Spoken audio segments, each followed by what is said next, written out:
All right, what's up, fellas? Time for Wake Up Mintzy. It's one of the best sports days of the year. You got an MLB opening day. We got the Sweet 16 of college basketball. We've got our love getting to see him around the office in March. Reeg's back up here again for another week.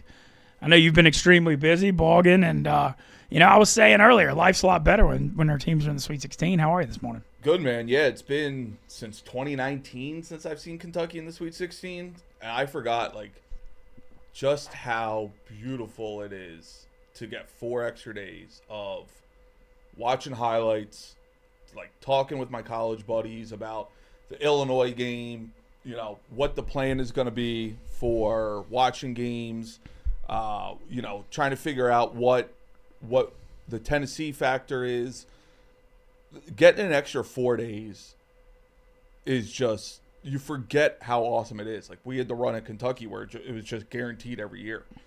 And going 5 years without it, it takes you a lot out of you. And, yeah, man, it's even getting Friday. I love having the Friday game, get to sit back, watch the games today.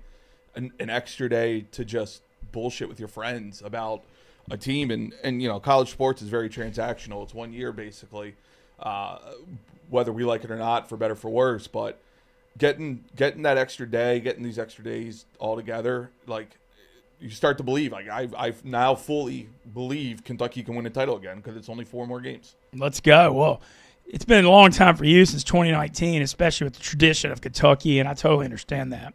It's been since my senior year of high school for the Ole Miss Rebels, 2001.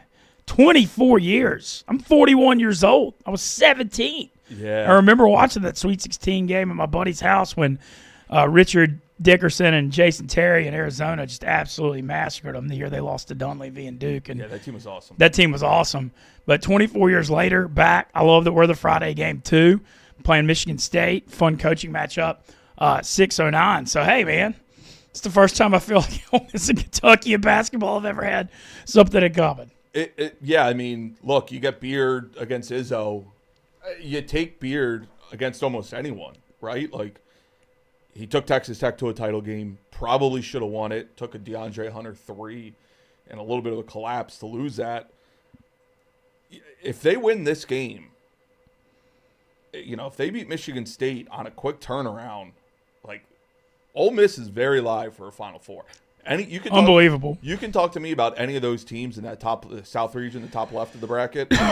Auburn, yeah, they've been awesome all year. Feels like they played their best basketball a month or two ago. That's kind of, now I'm kind of going back on them where everyone's saying they peaked too early. Yeah, I picked them in Houston in the title game because of that. I got Houston winning it all just because it feels like, I think Houston's the best team in the country. What they have, this isn't the typical Houston team. They can shoot the shit out of the ball. They have awesome guard play. It's still Kelvin Sampson's defense. They are going to destroy you for 40 minutes. But that top left, the South region, if you believe Auburn peaked too early, Michigan's looked really good. Oh yeah, and they got the 2 7-footers. You got the weird matchup with Wolf and Golden, and Dusty's been to a Final Four. You have all this, you have the coaching matchups. You can tell me anyone comes out of that top left region, and I'll believe it. It's also part of the reason why getting a lot of these favorites and big names to the second weekend makes this weekend so much better. Yeah, there's very rare. You don't have the same. I say it all the time. That St. Peter's run to the Elite Eight, that standalone game against Carolina sucked. They were out of the game 30 seconds into it. And yeah, the Cinderella's fun for a day, but now when you start getting the standalone games, you want the big boy matchup. Well, and this year I think a lot's been made. I know you've talked about a lot in your blogs. The NIL era kind of changing stuff. I don't buy it. You don't buy it. You just think the top teams are good this year. It's 1 year. 2017, the same thing happened. No, and obviously there wasn't NIL or the open transfer portal, but we've seen this before. It's if this happens 3 years in a row, then yes, it's time for that conversation. But I mean, last year we had Grand Canyon, Yale, Duquesne, James Madison, and Oakland all win a game. Yeah. It's just the teams that had a chance to win and be Cinderella this year shot 30% from 3. So it's a bad shooting night in a 1-game scenario. Now, all of a sudden, everyone wants to blame the transfer portal and NIL. When Florida Atlantic and San Diego State made the Final Four, everyone was praising, like, oh, look at the transfer portal. It helps out. And I also think the Florida Atlantic example is the dumbest thing going, where I see a ton of people posting, like, oh, what could have been? And it's, Vlad Golden in a Michigan jersey. In Arkansas. John L. Davis in Arkansas and Elijah Martin of Florida. It's like, they ran it back for a year, and their coach left. This is a prime example. Like, I don't blame them for leaving at all. Like, no, it's America. Make more money. Well, they ran it back for a year. They ran it back, and then their coach left. Why should players stay when their coach leaves? I just hate that example. Well, I just think that how much money all those guys got. What are you going to do? Yeah. Like, if you're in that spot, I mean, come on. It's just so I'm hesitant to just. People love to just blame NIL and transfer portal, and it's not. The portal needs some change. Like, it just needs to not open right now. That's the part that's stupid. The dumbest thing in the world. I mean, it shouldn't be open during the Sweet 16. And if you want to tell me, like, hey, you get one free transfer, and then you can transfer for free again if your coach leaves, grad transfer, things like that, I'm all for it. But it's like, let's just wait a couple years till we just automatically blame NIL and transfer portal for everything. All right, let's hit some games. We're on DraftKings. That's our partner. You can deposit $5 and get $200 right now. Great time of year. Got MLB opening day and the NCAA Sweet 16. I'm going to run through these with the Regs, and I'm going to let them get out of here. All right, tonight, first game, 6:09 p.m. What a fun matchup, man. When you see the stylistic matchup of Alabama and BYU. Yeah. Bama was 5.5 10 minutes ago, just went to 4.5 on DraftKings. Over under, highest I've seen in an NCAA tournament game in a long time at 176.5. I could see why. Both teams, the tempo. Both teams like to shoot it. My instincts like Bama here. I mean, don't get me wrong. I think BYU's been a great story and really good.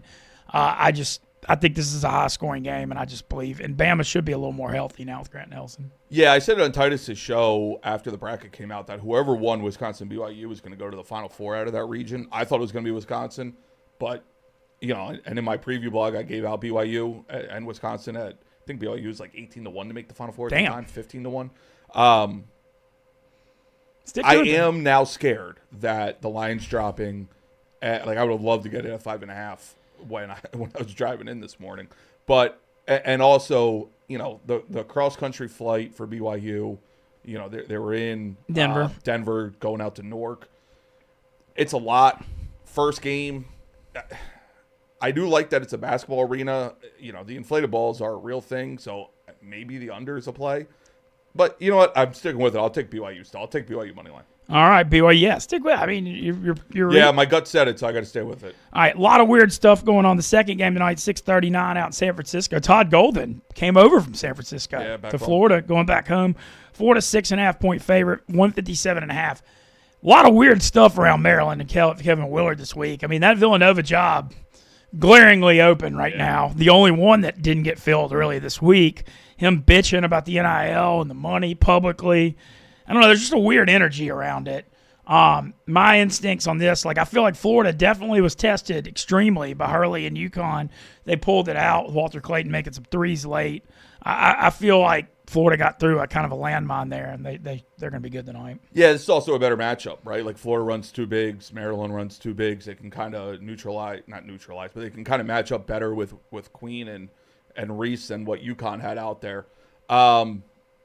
Also, we've seen Kevin Willard do this before when he left Seton Hall for Maryland, which everyone knew he was going to do that. Seton Hall scored 42 points against TCU in the first round in an 8-9 game. So, yeah, there's a lot of noise. Maryland doesn't have a bench. They're the Crab Five. And they have 6 guys, right? 5. They have 5 guys. It's the Crab Five. No one else scores. No one else is really anything. I don't like any other person on that roster, especially when you're talking about Florida. Florida seems like a better version of Maryland, right? They have the 3 guards, the 2 bigs, except Florida's a bench. You bring in Thomas Hall or Tao, the dude who shattered his leg last year, Micah Hodginson, or however you pronounce his last, Hagelson is back. I like Florida. I'm taking Florida. Yeah, I like Florida in this game too. I like the way it sets up, the Maryland weird stuff, and then, like I said, I feel like they got through a tough one already. Late games, I know you've spent, being the Kentucky fan you are, a lot of energy on the Cal stuff. Cal in the Sweet 16, Plus 5.5 against Texas Tech, 148.5. I think this is where it ends for them. I hope so. I really like McCaskill. That Texas Tech coach is super good. This Arkansas team is not good, and it pisses me off they're in the Sweet 16. They were 0-5 in the SEC. In a weird way, when Bookie Flan got injured, it kind of helped save them because Cal lucked into remembering what John L. Davis is and what he does best, and that helped save the season. Now he remembered that, Nadu got healthier. Playing Adu in Brazil, over Visic. They're getting the leading scorer back tonight, right? Thiero, this is where I know Cal, though. He said he's going to play. He's done this before, especially with Thiero. He's available. How much is he going to play? Yeah, it's been interesting seeing how they managed Boogie Flan off the bench. And I also want to see, Texas Tech has been banged up. So, I don't know. I'm going to probably take Arkansas with the points because it feels 5.5. Yeah, that's a lot in this sort of game. And Arkansas can defend. That's the one thing they've done well all year. Calipari is a defensive coach, and this team's made to defend. So I think I'm going to take him to stick within, but my God, just let him lose. I could see the under here because Texas Tech McCaskill plays good D, and but he flies around. Topping can go off, but yeah, Thunder might be the play. Well, I feel like Arkansas benefited. I mean, not taking anything away from them, they beat a Kansas team that was struggling. They matched up really well with St. John's. Yeah, St. John's hadn't played a team with that kind of length, and no, that was just a really good matchup for Arkansas. I think in the Sweet 16. I mean, the round of 32, and so much of basketball's matchups. All right, we're gonna touch on a couple more real quick, and then we're gonna let you get out of here. Tomorrow. Michigan State, it went from 2.5 to 3.5, 143.5 in Atlanta. I was surprised, Reese, because I'm usually good at guessing these lines. I thought this was Michigan State by 5 or 6, and it came out real low at 3. It went to 2.5. Now it's up to 3.5. That gives me hope for the Rebs. When I look at the matchup, like you said, the coaching matchup's great. I'm worried Michigan State's going to hammer Ole Miss on the glass, though. That Ole Miss has been known for choking away leads. Yeah, we're not a good rebounding team. Well, they just choke away leads too. I kept waiting for Iowa State to come back. Yeah, but he got to 78. Ole Miss has done that almost every game recently. Yeah, Arkansas, SEC Tourney, Carolina. So even this might be a live bet for me. Or maybe take Ole Miss first half.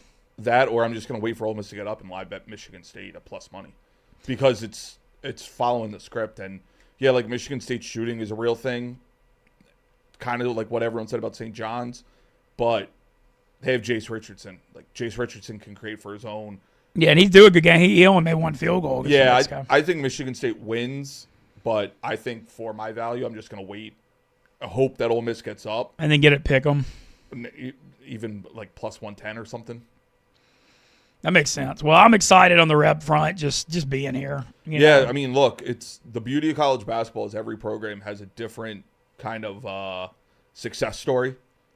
Kentucky, it's Final Fours and championships. For Ole Miss, you get to a Sweet 16, that's a success. It's the second one in school history, right? So it's and for the low majors, just making the tournament is their Monday night in April. So.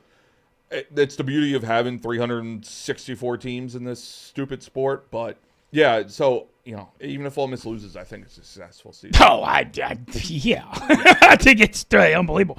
All right, your Kentucky Wildcats plus 4.5 in Indy against Tennessee, 144.5. Look, matchups this year, Kentucky won on Tennessee's home floor with 3 guys out. Yeah. Tennessee got them back. No, we won again. You won again, so you are 2-0 against them? Yeah, we won at Rupp when Lamont Butler got hurt with 9 minutes to go. I remember that. And, I mean, look, I wish we had Jackson Robinson for this game. In the game, I think it was the one at Tennessee. We didn't have Butler, and he was just shooting over Ziegler. He didn't have a great shooting game, but he just kind of disrupted what they want to do. It's also a weird game. Tennessee shot 45 threes at the game at Thompson Bowling. But look, Pope matches up well against him. He knows how to defend him. And the other weird thing is we're 12 for 24 from 3 both games against him. Great, obviously great percentage. If we go 10 for 24, that's not an outrageous ask. That should be enough for a win, or at least you're fighting for a win. Look, I'm going to take Kentucky because what else am I going to do? I'm not taking Tennessee. I'll never say the word Tennessee. 4.5 is a good price, too, because it could be a close game. Yeah, and the words I'm taking Tennessee will never come out of my mouth. That's fair. Well, It's never going to come out of my mouth. Either way, the Pope, real quick, first, got to be happy with the first Love year. it. Yeah, Love it. made the Sweet 16. He did everything that he was asked to do, right? He rejuvenated the program. He got wins over Duke, Gonzaga, Louisville, swept Tennessee in the regular season, got the win at Missouri. Yeah, he got what, like 10 or 11 quad one wins? 11 quad one wins, got a top 3 seed in the tournament, and did it all while battling injuries. We've had our roster for 7 games this year. No, that was the thing about this team was they came out hot early in the year, but, man, they've been – I mean, Lamont Butler, I'm glad he's even able to play. Lamont Butler didn't play in the Gonzaga game. And then Kirk Kriisa, broke his foot in the Gonzaga game. That was – what was that, early December? Mid-December? So it's like we've had a month and a half of our roster at best. And it's a roster that was put together late, Pope going out and finding parts that he thought fit, and they have fit. I have nothing but faith that Mark Pope will, like every other coach outside of 2 for some unknown reason, Billy Gillispie and Eddie Sutton, every other head coach has won a title at Kentucky.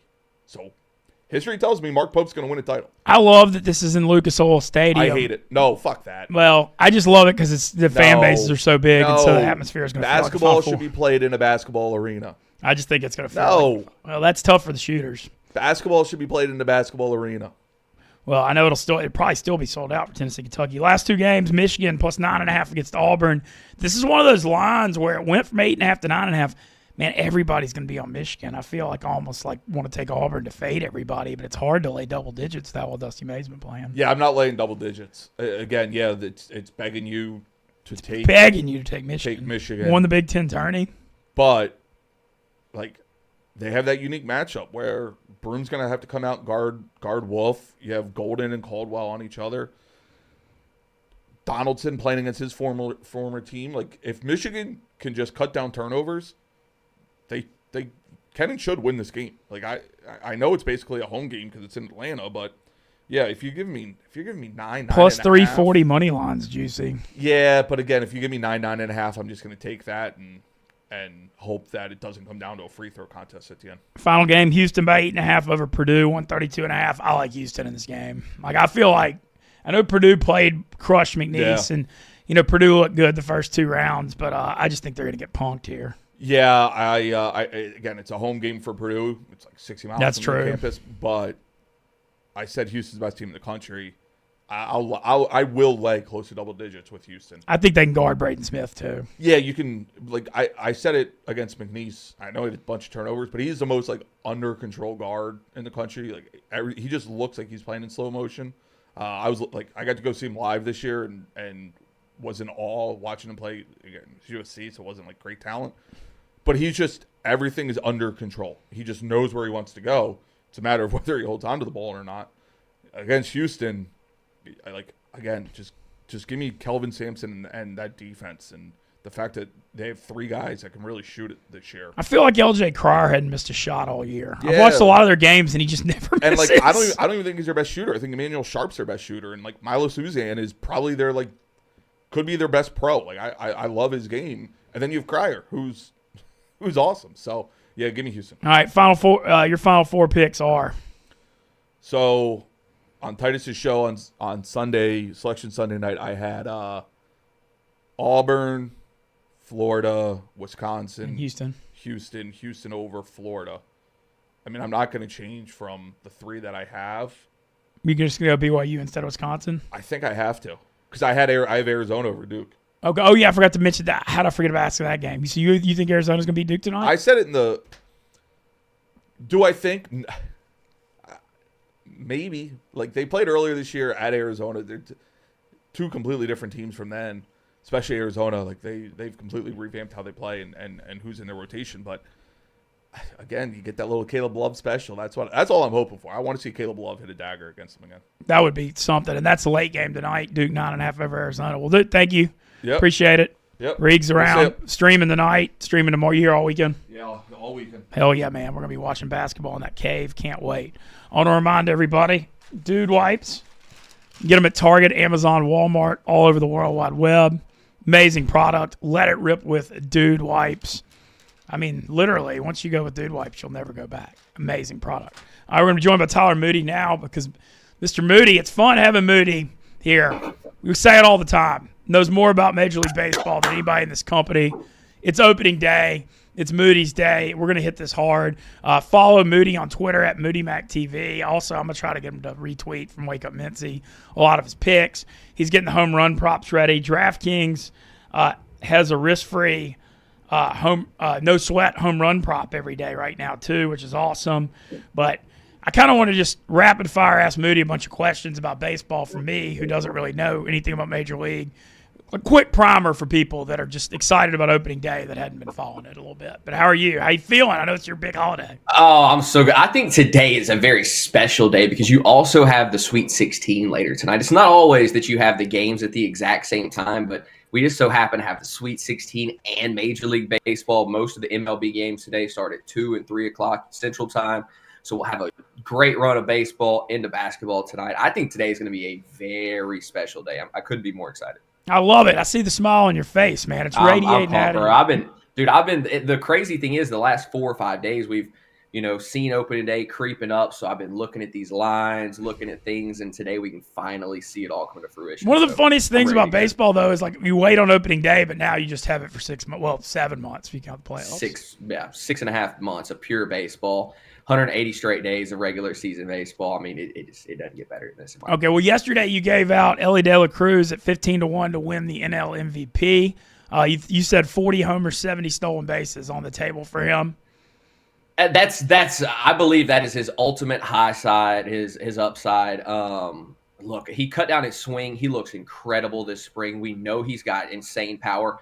2 years ago, whenever he was in the minors, he hit a home run 119 miles an hour from the left side, and then he hit 118 miles an hour from the right side in the same game. Nobody, in my personal opinion, has upside like Elly De La Cruz. I think Ohtani, we know this for a fact. They've already come out and said he is not going to run as much this year. They're also working him back in as a pitcher. So one of my favorite plays of the entire season is Elly De La Cruz to win National League MVP. I think it's going to happen. 15-1. All right, I want to run through some divisions and some picks. Obviously, the Dodgers are like plus 275 to win the World Series. I get why they won it last year. They won it last year without Glasnow, their ace pitcher there in the playoffs. They signed what's the Japanese? They signed Blake Snell. Brought in. They got Roki Sasaki and Blake Snell and Tanner Scott and Kirby Yates, and they brought back Teoscar Hernandez, and they just added depth across the board everywhere. They are literally better than they were last year, and they were definitively the best team in baseball one season ago.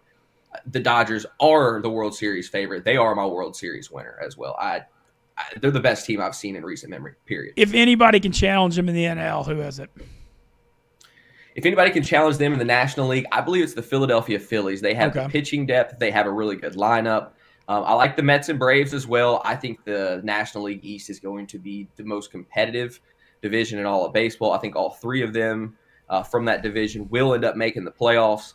But I just think the Phillies pitching staff is a little bit more complete, and they've been this close the last couple of years. I mean, they haven't been able to figure it out in the postseason, but they are the one team that if they get hot, they get Schwarber going, Wheeler's an ace, maybe the best pitcher in the National League. I think the Phillies have the best chance of challenging the Dodgers, and I would also put the Braves in that conversation if Spencer Strider comes back and is fully healthy. Yeah, that was a tough loss last. I mean, losing him and Acuna last year. I mean, that was pretty brutal. And they still, almost. I mean, I remember they lost that Mets series at the end. Yeah, they just limped, man. They really limped into the playoffs last year. They're going to be healthy. They're going to miss Strider for 2 or 3 weeks. I think Strider has the possibility to still win a Cy Young, even if he misses 2 or 3 weeks. Could still lead the National League in strikeouts. One of the best pitchers in baseball. He is the main piece that I'm paying attention to, even more than Ronald Acuna for the Braves. They need Spencer Strider to come back and be that ace along with Schwellenbach, and then I'll probably bump the Braves ahead of the Phillies, but I need to see it first. All right, National League Central, got to ask here because we're in Chicago country with the Cubs. Brewers won it last year. Kind of a weaker division, it looks like. Yeah, Paul Skeens in Pittsburgh, so there's some excitement there. I'm not sure how much they got around him. What are your thoughts on that one? Everybody's in on the Cubs, and I'm selling Cubs stock just a little bit. I'm not quite buying in that this team is – now, they may still win the division. Don't get me wrong. But when I start to compare them to the Dodgers and the teams in the American League East, there is a definitive gap between these teams.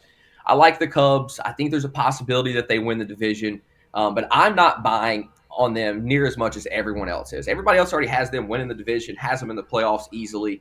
I'm not there. I think the Brewers are still a great baseball team. Everybody's suddenly selling Brewer stock. They've won the division the last 2 years. Christian Yelich is healthy. They brought in Rhys Hoskins, who I think is going to have a monster season. They've still got Freddie Peralta at the front end of this thing. I'm a little worried about their bullpen.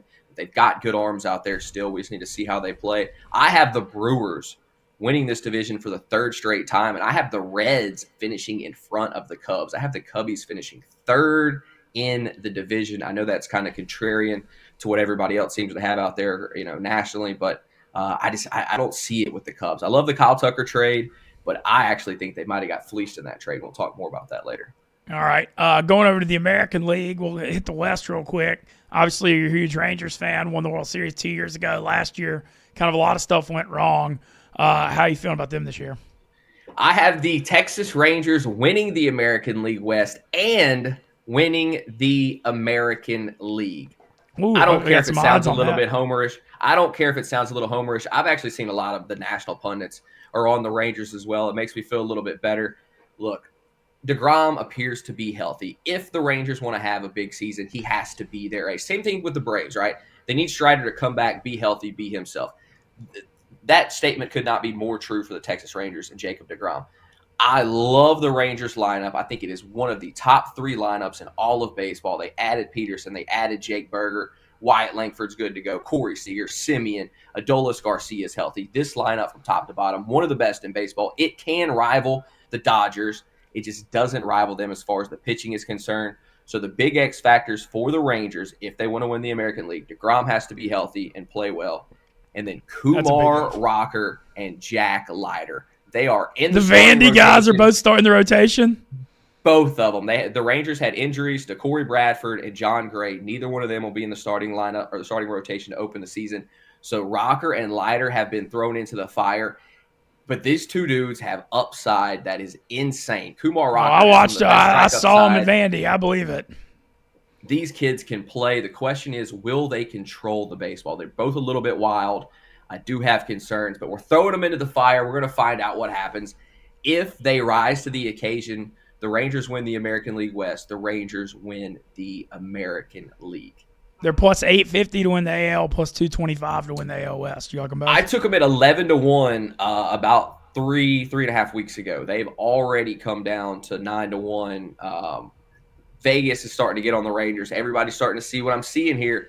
This team's scary. They're going to be very good. Wyatt Langford could also be an MVP candidate, something to pay attention to. All right. Well, I'm excited to follow it. I'm going to just hop on the bandwagon and cheer for the Rangers with you this year. All right, looking at – I want to say a little bit more about that division. I don't want to write off the Houston Astros. I mean, you can't. Everybody's writing them off for some reason. Everybody's just selling their Astros stock. I'm still buying. They're still a great team, man. They reloaded. I actually think they might have fleeced the Cubbies in that trade.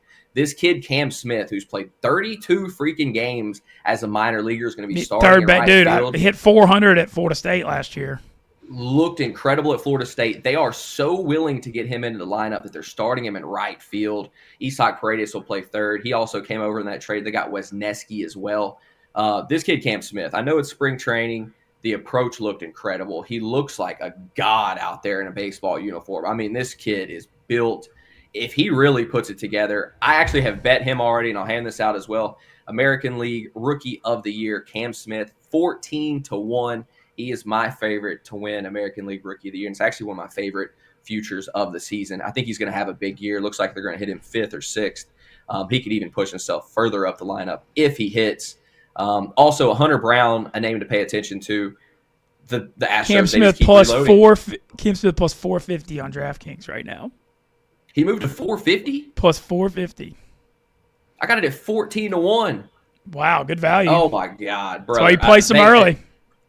Get on them early. It just makes me feel good. Vegas is seeing what I'm seeing. I love what Cam Smith offers. He's got the play in time. The Astros have tons of confidence in him. Give me Cam Smith, American League Rookie of the Year. Sorry, the value's not there as much. Jack Leiter, 45-1. Flyer. For Rookie of the Year, yeah. I just don't know that here's the thing. At some point, Bradford comes back, Gray comes back, And the Rangers, even if Leiter and Rocker are pitching very well, the Rangers will probably limit them a little bit in their innings. That's a good point. You know what I mean? Skip a couple starts here and there, go to a 6-man rotation, something along those lines. So even though the Rangers are very dependent on Leiter and Rocker early on, and I think they have Rookie of the Year upside, they do. I am worried about their innings. I don't think the Rangers will push them too much, as they're both guys that have dealt with arm injuries in the past. I want to ask about your guy because I know you love Christian Moore, Tennessee Vols, second baseman. He's 15-1 Rookie of the Year, so he's starting for the Angels. Boy, love seeing you're seeing. I don't think he made the opening roster, if I'm not mistaken. Okay, well he's 15-1. Yeah, he's a stud. You know, I love him. I mean, I think he's one of the best players in baseball. I don't think he made – now they sent him down to Double-A, so he'll be at Double-A. He'll be up quickly. The Angels have no reason to push him. They might as well get the extra year out of him. I don't see any reason for him to bring him up. The Angels, obviously their storyline is Mike Trout. Like, is he going to play good? Is there any possibility the Angels would trade him and get him the hell out of there? I think as baseball fans, we all want to see that. The Angels will be fun at times because of Trout, but they're going to be bad. All right, AL East, want to ask about it because it's just what a loaded division. Yankees, no Garrett Cole all year with Tommy John. That's a big blow. Orioles have been one of the best young teams the last couple of years, just hadn't been able to win in the playoffs just yet. Blue Jays have a lot of talent. It seems like they've fallen off. A lot of people like the Red Sox this year. They just signed Alex Bregman, too. And then the Devil Rays are always solid and pesky, too. Who you got in this division? This is probably the most complete division in all of baseball. I have the Red Sox winning this division. I think they did the most this offseason.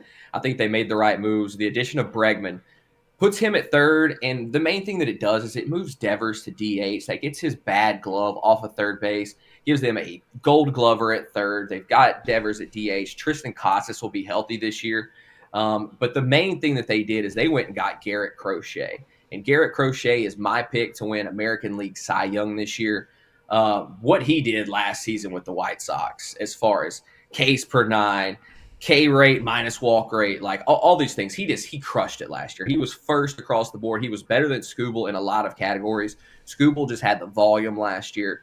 For me, Garrett Crochet is going to be an absolute stud. I have Rangers, Red Sox playing in the American League Championship Series. I think you're getting a preview of the S to open up the season today. I've got the Red Sox winning the East, and I ultimately have them losing to the Rangers in the American League Championship Series. Garrett Crochet, the Red Sox. Love plus Crochet.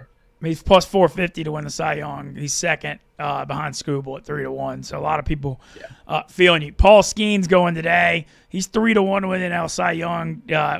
Is there any way he regresses? They limit his innings. What do you think about him this year? No, I mean, I think Paul Skeens to be the National League Cy Young favorite it's the right play. I just don't think there's enough value there. Here's the thing with Skeens. If he goes down for a couple of weeks, then they come back. They have kid gloves on him. They're probably not going anywhere. So I could see them being a little bit cautious with him. We saw him limit his innings at times last year. Nothing absurd. Obviously did enough to win the Rookie of the Year. I do think he should be the NL Cy Young favorite. I don't see enough value there for me to throw my money on it personally. But so he's the favorite. You got a Dodgers-Rangers World Series? I've got a Dodgers-Rangers World Series. I have the Dodgers beating the Rangers in the World Series. I just think they're too complete. The Rangers bullpen scares me. I like some of the moves the Rangers have done with their bullpen. Looks like, I hate that we let Kirby Yates go. And where did he end up? With the Dodgers. Jeez. So, I mean, it's just insane, bro. They got all the talent in the world. They're too good. They would have to just eat a catastrophic amount of injuries in order for them to not be the favorite. So I have them beating the Rangers. I think the Rangers can win the American League. I just don't know if anybody can get over the hurdle that is the Los Angeles Dodgers. Looking at the rest of that NL West, out of the Padres, Diamondbacks, and Giants, they're all pretty good. Who do you like of those teams to be wild cards? I like the Diamondbacks the most. I think they're the most complete team. Everybody's kind of down on the Padres. I'm not willing to go that far. They lost Ha-Seong Kim and Jerickson Profar. The problem is you lost Profar to the Braves, who are a team you're probably going to be competing with against for a wild card spot. So that's something to pay attention to. I would not be surprised if the Padres finish 1 or 2 games out of a wild card spot. That's kind of how I see it breaking down. But I have the Diamondbacks ahead of them. I think their pitching staff is more complete. Brought in Corbin Burns. I think Zach Gallen, who had a kind of a bad year last year, will return to norm. Corbin Carroll will be an MVP candidate. I think he finishes top 5 in MVP voting. So I like the Diamondbacks. I think they get in as a wild card team. I think you're going to see kind of what you saw in 2023. Rangers and Diamondbacks will both be good. I don't know if they'll be good enough to like spring the big upsets over the Dodgers, but I think you're going to see both of those teams return to championship caliber play. Well, once again, our partners at DraftKings, we've got, I'm looking on here right now today, we've got our no sweat home run thing every day. You gave out yesterday Cody Bellinger, 7 plus 750, first game at Yankee Stadium. I took it as my no sweat bet today. Yeah, I like Bellinger today. He's hitting the shit out of the ball in spring. He's changed up his swing a little bit. He hit the hardest baseball he's hit since 2019, which was an MVP season for Cody Bellinger, by the way. So I think he's hitting the ball as hard as he has in a long time. He's homered off Freddie Peralta before. He's seen Peralta for like 14 at bats. He's hitting 417 off him career. And also early on in the season, we don't really have data like last 10 data to draw from. So I'm kind of going off spring data and just, really just playing off my mind and everything that I've seen as far as scouting these guys for the last few years. So I like Bellinger today to hit a home run, plus 750. I like Vladimir Guerrero Jr. today to homer as well. I think he's plus 600.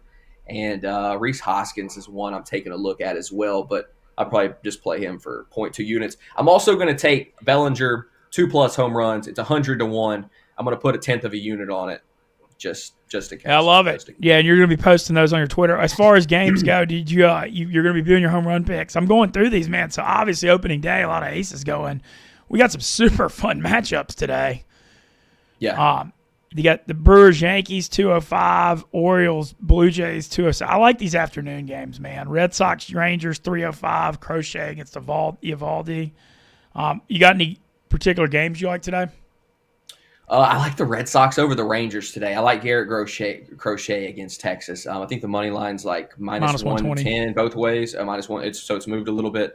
I like the Red Sox here. I think Crochet is going to prove to the world that he's one of the best pitchers on the planet, and the Red Sox are going to let him go and be their ace today.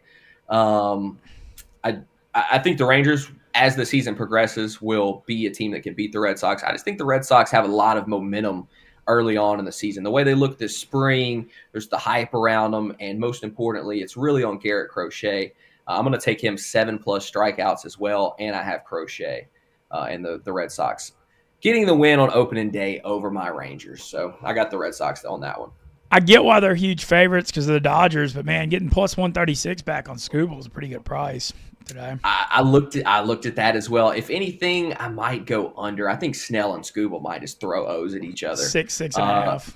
Yeah, it's 6.5. It's low. Vegas knows. I might just rip the first 5 under on that.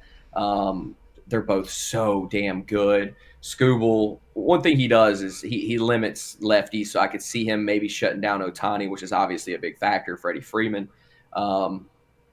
It's possible. Just betting against the Dodgers sucks, man. It's scary. It's really scary. The Skeens, Sandy Alcantara over under 6.5 too. I could see that one being low scoring. Both of those lineups are not very good. I could see both of those dudes throwing O's at each other as well. Skeens will obviously be very, very watched today. Everybody wants to see him, and everybody wants to see how Sandy bounces back. Coming off TJ, how's he going to look?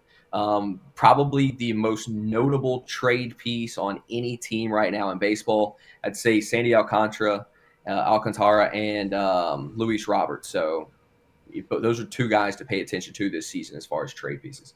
Hell yeah. Well, I'm excited. I love getting to talk this with you because, I can just see the energy in your eyes today, Moody. I'm excited, bro. I got my fantasy teams. How do you watch baseball? So when you're at home, how do you do it? Do you have the computer? How do you watch game? So I got a little setup here. I've got one monitor, which I'll put MLB TV on with the 4x4 with the 4 boxes. And then I'll put a single game on my other monitor. I've got a TV right here, which I'll throw another game on, and then I'll have my laptop, which I'm on here as well. I'll probably have my fantasy lineups and stuff pulled up on my laptop. So I usually have 6 games going at once if I'm locked in and truly watching baseball. So usually got 6 going at a time. There's usually 6 to 8 going, so I can watch pretty much everything. And I'm locked in for the next 6 months, bro. I haven't even been on social media for 2 months because I knew this was coming. I'm ready to go. I'm I'm gonna put some real effort into this season. I'm hoping for a 2023 effort from myself. I mean, that's a hard. I mean, you won like 100 and something units. But I believe, bro. I believe it could be that kind of year. I mean, I was so locked in 2 years ago. I really didn't give it the effort it deserved last season. I'm giving it the effort it deserves this year. I'm planning on running it up. So let's get at it. And so you're gonna be posting on your Moody Mac TV Twitter.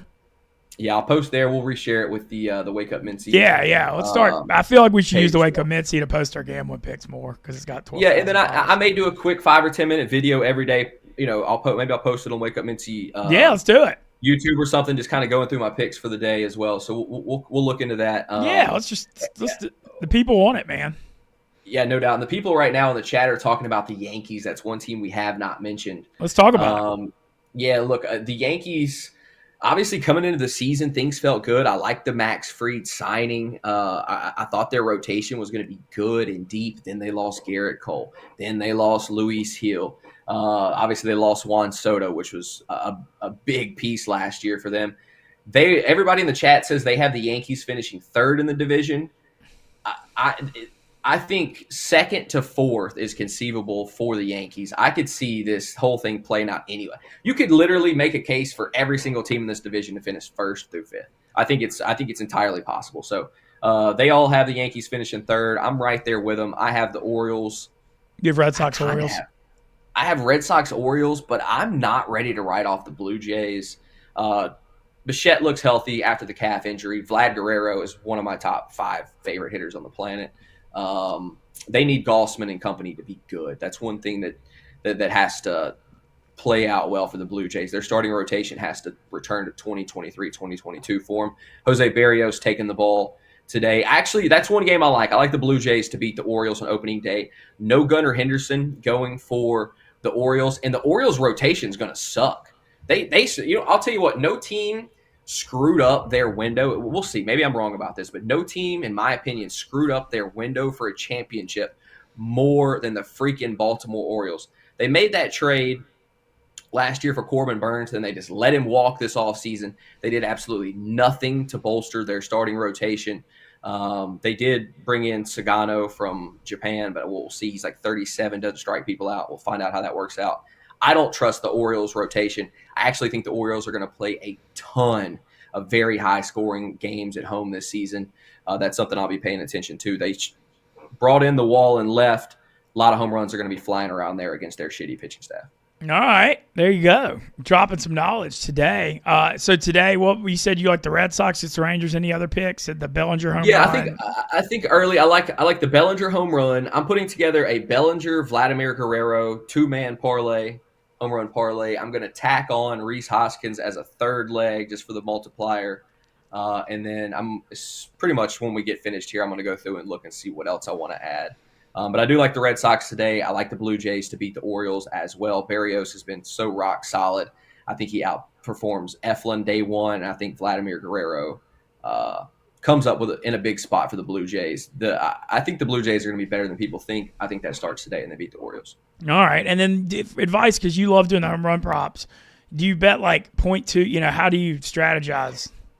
Yeah, so the way I like to do it is normally like 0.4. So I'll have my favorite 2 guys. I'll put 0.4 units on each of them, and then I'll parlay them together and put 0.2 units on them. Okay, that's one way to do it. So I get in for 1 unit. Say one of my dudes hits a home run and they're plus 600. There's what 2.5 units, pretty much essentially. So like that's, in my opinion, that's the way to do it. If one of your dudes hits home runs, and if they both whiff, then all right, you lost a unit, but you didn't kill yourself because you're in 2.5 units on home run props. So with home run props, because the odds are paying back usually so high, and I kind of adjust depending on the odds, right? If a dude's plus 800, maybe I'll go 0.2 of a unit. If a dude's plus 300, maybe I'm 0.6, 0.7. So I will kind of adjust there, but you will be a little bit smaller in your plays with home run props just because the odds and the risk that's associated as well. I'm pumped about you putting them out, like I said, because they're doing the no sweat ones for $5 on DraftKings. Yeah. I'm just going to do your part. Like today, I did the Cody Bellinger place last night. I wish I would have done the Bellinger Vlad parlay, but if they're no sweat, I'm just going to take your parlay every day at like 90 to 1 and just hope I hit a couple. Yeah, I think two-man parlays for home run props, it's really where the best value's at. If you can hit one, obviously you're 40, 50, 60 to 1 potentially. You make real money there. It's just so damn hard to hit three-leggers. I've only hit, what, three-leggers? You've hit a couple, though. You hit like 90 and 100 to 1s. I remember you hit 100. Yeah, I've got a couple 90s and 100 to 1s in the bag, but it's tough to do, man. It really is tough to do. You almost have to catch lightning in a bottle on that day. We will be doing it. Do not get me wrong. It's going to happen again. But it's tough to do. So I will let anyone know that's going to tell, like, home run props are not guarantees. They're one of the toughest things to bet in sports. But in my opinion, they are the single most exciting thing to bet in all sports.